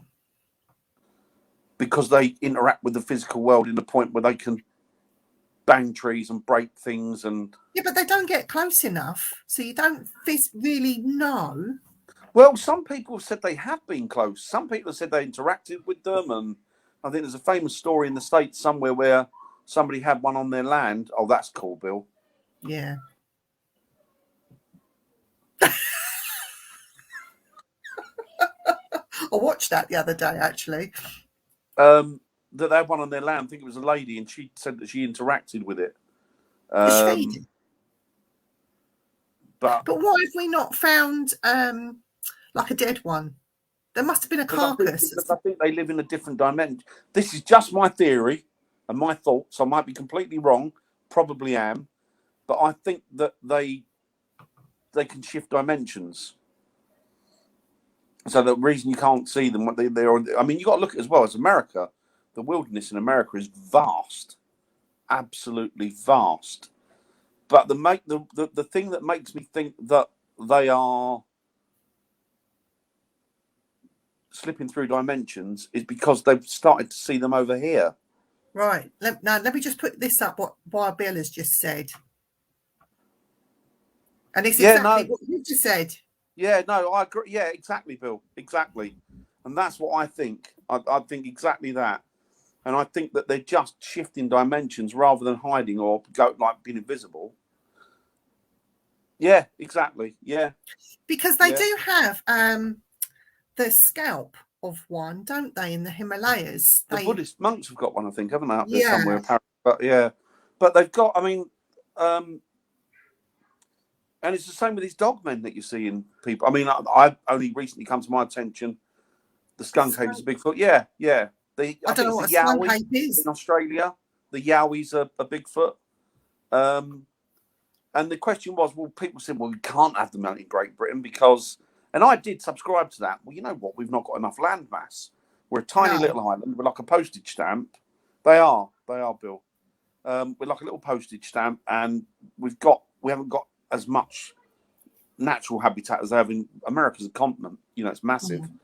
And as is Australia and, you know, all these places where they're seen. And then I thought to myself, but then that would give more credence to them being dimension hoppers.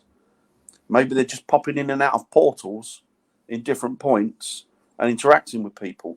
And that is why I think it's a really good question. Well, I don't think they're considered apparition anyway because they are flesh and blood. I've noticed recently one encounter I saw on TV was that not only did they have Bigfoot encounters captured on film, but they also captured orbs.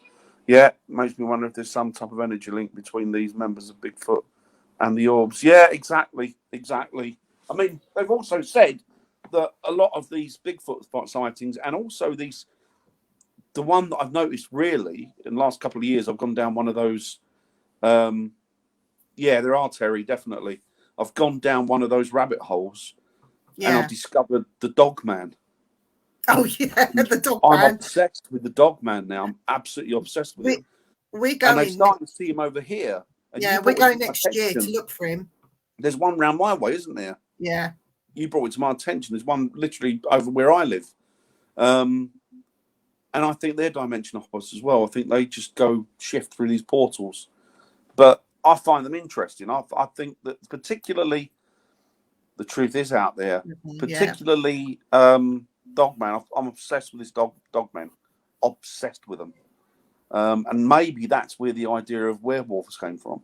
Yeah. Maybe it was people not realizing there were dimensions and stuff and signifying it to people turning to wolves. But it's interesting. Yeah, they're interesting. We have a different name for them over here. They concern me a bit, Bill. They worry me a little bit. But they're shapeshifters, aren't they? The skinwalkers. They're apparent. Aren't they Apache witches or something? Native American witches, aren't they? Native Apache American witches. something. But they concern me as well. Apparently, once one Changelings. yeah, that's now you're looking at the Fae, aren't you? You're looking at the fairy world. But the thing with do you know what? I've read a couple of books on that, Nick. That's a really interesting subject. Yeah. Oh, it's Native There you American. go. There you go. They concern me. Navajo witches. Thank you, Nick. Navajo witches. You'd be pleased to know that my spirit. They can't get a lot of the Native American people that live on reservations and that, and live in these areas where these skinwalkers are seen. Yeah, but They won't talk about them. I was going to say the Canadians. They've got natives. They're Canadians. Well, they're Native American because it's all North America. Yeah, but because my guide is from he's Crow, but he's on the Canadian side. So I have a thing with when I say Native American, it's all of it. But the Crow tribe are the ones that people hate because they sided with General Custer. But he predates all of that. But it's quite interesting. But they're just indigenous peoples, aren't they? They're Aboriginal. Yeah, exactly. Aboriginal exactly. People. And my guide's nothing special. He's just an old man, basically. With his wrinkles have got wrinkles because he's so weather beaten. Yeah. But it intrigues me. It does. But the dog man is. I've just got this scratch or this itch that I want to scratch, and I've become obsessed with it. Do you think Dogman could have something to do with a black shuck? Black Shuck could be a dog man. I have no idea. But then they were talking about there's a couple of guys in America now that have said that there's 5 subspecies of dog man. So there's 5 different types. Different breeds. Yeah, basically, yeah. Breeds of dog. Some have got a short muzzle, some have got a long muzzle. What was that? The Cherokees have the one we don't speak. Yeah. They don't. Yeah. That's another one that I wouldn't want to deal with. Isn't it? I think is it the Skinwalker or the Wendigo that once you have a dealing with it, you see it or what have you. That's it. It's attached to you.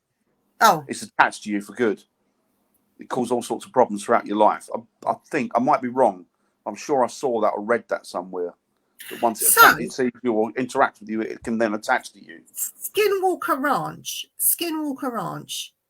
That is named Skinwalker Ranch after skinwalkers that had been seen there, right? Why is it not reporting on them now? I have no idea. Yeah. Yeah. Wendigo. That's it. Yeah, that's the one, Terry. And it's relentless in its. I believe it's the Wendigo is relentless in its pursuance of you until it can get to the point where it can kill you. But I don't know, Viv. It's but they don't report on the skinwalkers there anymore. It's all about what's up in the air and what the aliens are doing to the cattle. They don't even mention the skinwalkers anymore, which is why they were called Skinwalker Ranch in the first place. What put me off of the Skinwalker Ranch? It's a very interesting subject, and I'm sure there's a hell of a lot more to come out of there and is coming out there. And doubtless there's a lot going on there, and there has been. But what put me off of it was when I watched the program, because it was acted. Yeah, they talk too much, don't they? It's all acted. Talk. They do one experiment, and that's the end of the show. And you think, well, what did I just see? It is. That's the thing with a lot of American programs. Don't get me wrong, not knocking America at all, not at all. But the difference is, I'm not surprised, Bill. The difference is when you watch a lot of their stuff, they will sell it as. Thank you, Nick. Thanks, Nick. It's sold as. I'm talking about the TV networks and what have you now, and these people who make, not the Americans, but these TV networks, they sell it as reality when it's not. It's actors, or they're acting Yeah. out what they've seen or what's happened. And it's like it doesn't. Whereas over here, you'll see it all naked, won't you? They'll show It's you like it. they've got on there. They've got. But then we've got a load of liars. We've got quite a few liars over here as well, haven't we? They got a security man called Dragon, right? And okay, he's got a gun, but this Dragon, honestly, blow on him and he'd fall over. How could he be security? It was ridiculous. I just laughed at it. I thought, I know. surely There's not, a few really? I've seen. Yeah. I used to like getting off subject now. I used to like I loved it. A thing called Lizard Lick Towing. It was about these two guys down the southern states, and they had this pickup truck, and they were going and repoing cars. And it was good. It was funny. They were funny. They were a really funny couple of guys, and they're really entertaining. But it was clear it was acting. They were just acting. Yeah. They were real repo guys, but it was acting. You know, it was. Talking of cars, there is an apparition of a car that is seen that drives across. Is it from Canvey Island back into Essex? What's that causeway bit? I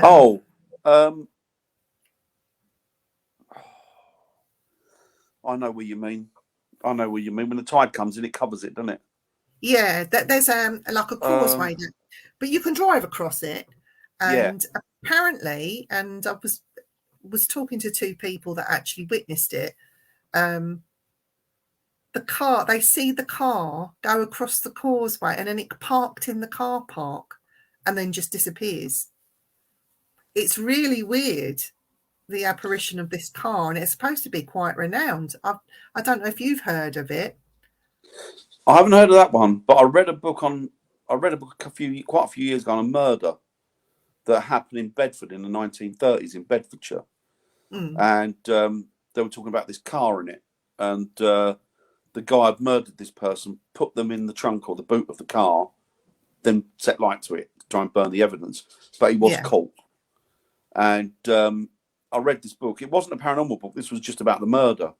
Yeah. And then a few years later, I picked up a newspaper, Bedfordshire newspaper, because a friend lived in Bedfordshire, and it was about the apparition of this car that is still being burnt out by the side of the road. Wow. 1930s car, exactly where that went. And you think to yourself, I don't know. I mean, to me, that I would think that's just a place memory. Yeah. I would think that's just something that's happened that has been burned into the environment.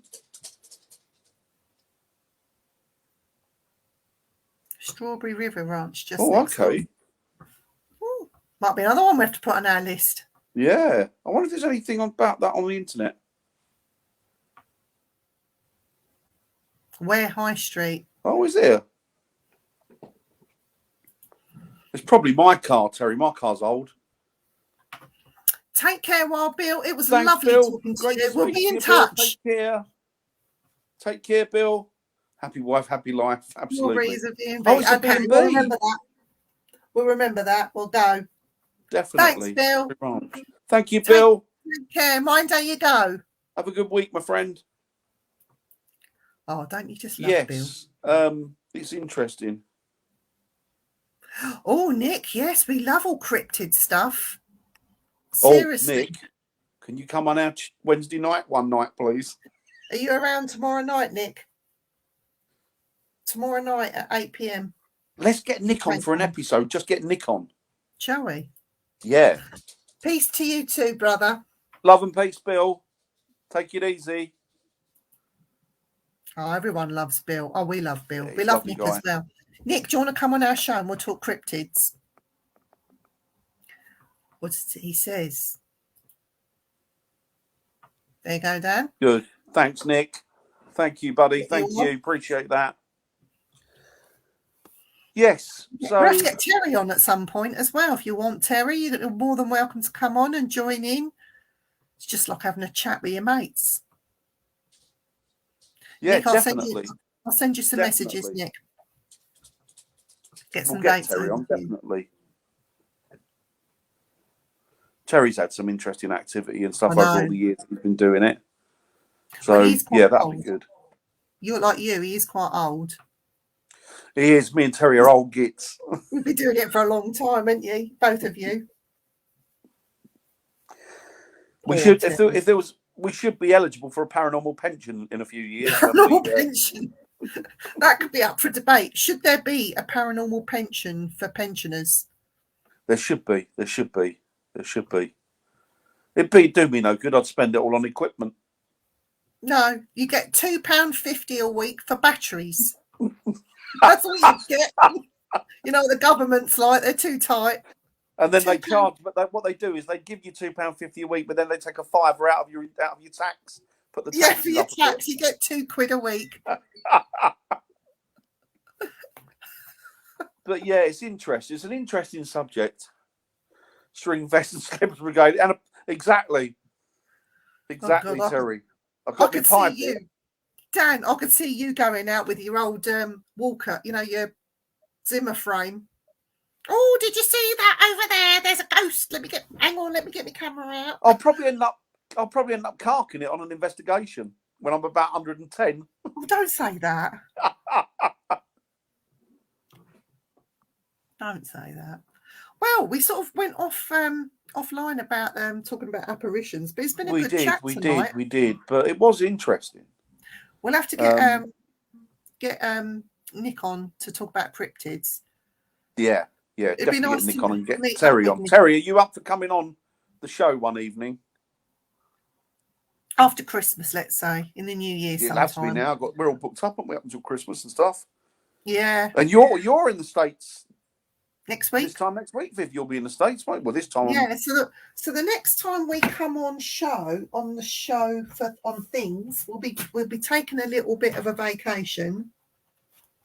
Our next show for things will be on. Drum roll.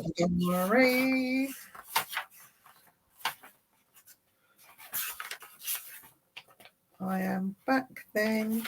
So it'll be the 21st of December. We'll be back on after tonight. Will be our next. Oh, what theme. About making that the subject of Christmas hauntings? Christmas ghost stories. Will we be wearing our Christmas jumpers? Gonna have to, aren't we? Shall we do that? And anyone in the chat that has a Christmas jumper on can come on with us. I'll be Tiny Dan as opposed to Tiny Tim. I suppose you would, wouldn't you? I think I would. A lazy one. A lazy apparition. Can't be asked to colour himself in. Yeah. That's true, isn't it? Because you'd want to see features and stuff. And I'm a spirit. I can't be bothered to colour myself in, really. So if he's a shadow figure, he's being lazy, like a lazy apparition shadow figure. Yeah. They call them shadow figures, but they're clearly three-dimensional, aren't they? Oh, that would be good. Oh, that'd be great. Can we make it at what's his name? Petri Dish, Howard's place, near Howard in New Orleans. We've always wanted to go there. That'd be good. Wouldn't it? Would you make the trip to New Orleans? Yeah. Hey, we'll get you on. Put your Christmas jumper or your t-shirt on. Excellent. We'll do that then. We'll do Christmas. Our next one will be Christmas ghost stories. 21st of December we'll be back because we're 21st of December. We're off for the next few weeks. There's quite a few ghost stories out there for Christmas. A book I'm reading at the minute is about real Christmas ghost stories, which is quite interesting.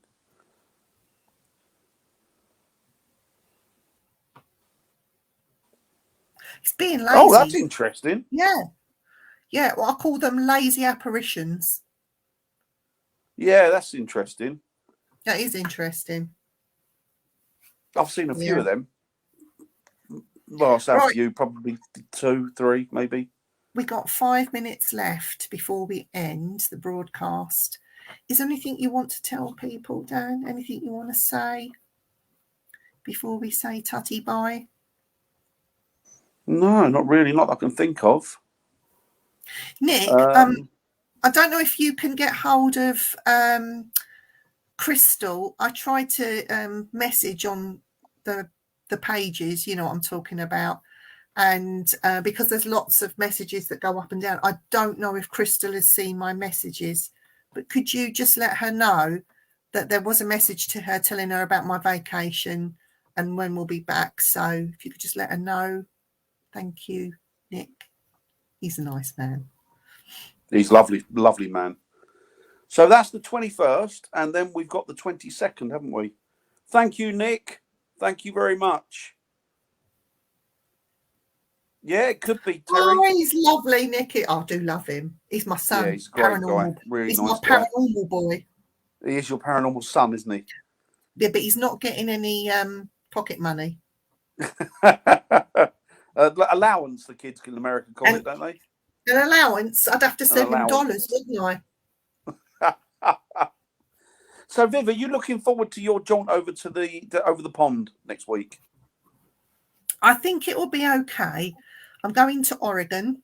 I will be there. I'm doing a Victorian seance in the Ermentinga house for them. Oh, please get some video of that so we can show it when you get back. And I'm also doing a talk somewhere. I don't know where I'm doing this talk, but it's about how I got into the paranormal. So that's going to be interesting. I'm doing that alongside William Becker. The lovely William. Lovely man. He is a spiritualist medium, though. He doesn't call himself a medium. He does connect with the ancients and the elders and that sort of thing. That's how he works. So it'll be interesting to see William. Haven't seen him for a while. So we'll be going out clubbing. So I'm taking a... What, you're William? Yeah, I'm taking him clubbing. He's 64 years old. I'm taking him clubbing because we can. You two will be sitting there with hot chocolate and your PJs on, and no, we're going clubbing. The TV. We're going to a fire station so I can have an ogle. We're having a picnic in a graveyard, an old pioneer graveyard. We're going there for a picnic. We're just going to have a bit of fun. It's nothing serious at all. So that's basically my Oregon trip. We can't do any of the forests or anything because it's hunting season. I would have liked to have gone to look for Bigfoot, but it's not. What are you going to have? You're going to have a pick. What are you taking to your picnic? Sandwiches. I'm making them. Nice. We're going to have Sam ham sandwiches. Right. He wanted to bring champagne. I don't drink champagne. Did he really? It's a waste of, yeah, that's a waste of money. Though, isn't it? I'm better off with a tin of Foster's. I'm happy. Well, if it's an old pioneer's graveyard, make sure you take some wagon wheels. Shall I? Okay. I'll do it. I'll take some pictures. Chocolate wagon wheels. Yeah. Yeah. So that's what I'm doing. Yeah, you'll have a nice. It'd be nice. You have a nice time. It'd be lovely to see William again. It will. It's been too long. It's been too long. Yeah. So yeah, me and William are getting up to mischief together. William's at the seance, isn't he, with you? He is, yeah. Would he be happy to do a couple of minute videos of it, or? I don't know. We can ask him. I can always set up a camera and put it on a tripod. Yeah, it'd be cool. It'd be just nice to show it to people, really, I think. You know, a couple of minutes of it, a snippet of it, as they say. I think that'd be good. Tobacco. We'll bring some tobacco back. I'm going to bring tobacco back and cigarettes back. My menthol cigarettes that we can't get over here. That's a given. Can you not get menthol cigarettes over here anymore? No. Really? Yeah, they've stopped it. Wow. I never knew that. So, right. Time to go. So we will see you on the 21st back on the Things Paranormal Network. You can catch us tomorrow on the Simply Spooky Network at 8 o'clock, where we'll be talking to some guests. So hope you enjoy. We've got some UK Bigfoot team. Yeah. Right. Thanks a lot, guys. Take it easy.